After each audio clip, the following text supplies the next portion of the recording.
สบายดีพี่น้องอะไรดีวันนี้ข้าพเจ้าจะห้องเพลงถวายเกียรติแด่พระเจ้า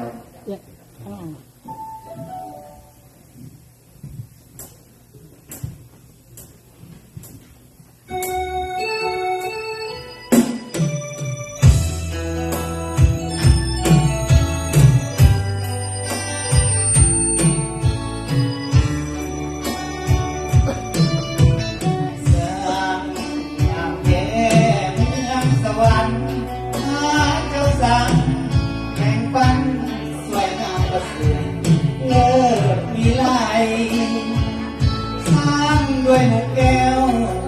มาแววเมืองสดใสทุกสิ่งสวยงามจับใจก็มีที่ใดที่เทียบกันจากองค์เจ้าเยซูทุกคนวันหูพระองค์เป็นเจ้าสวรรค์ขอเทียบมันคงเชื่อเพียงพระองค์เท่านั้นท่านจะไปถึงสวรรค์พระองค์เท่านั้นมีเพียงองค์เดียว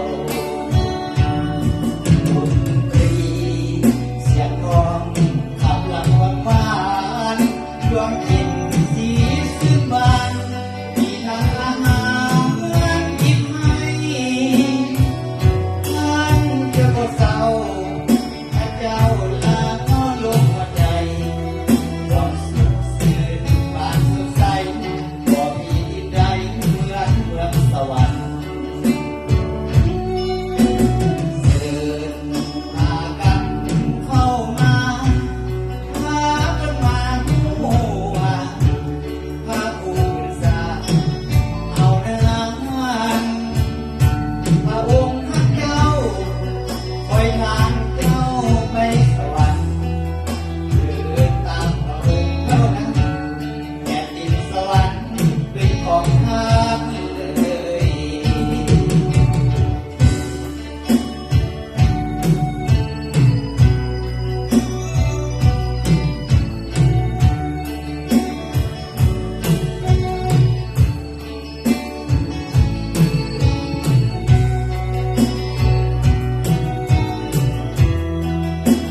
ดวง